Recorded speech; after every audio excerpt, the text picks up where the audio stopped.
మేము కార్వార్లో మా అక్క బావ వాళ్ళ ఇంట్లో అయితే ఉన్నాము. ఆ ఇంట్లో ఒక ఎలక అయితే దూరింది.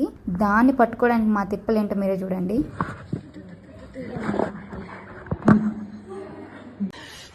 साले को बम से उड़ा दूंगा एक बार हाथ में आ जाए तो।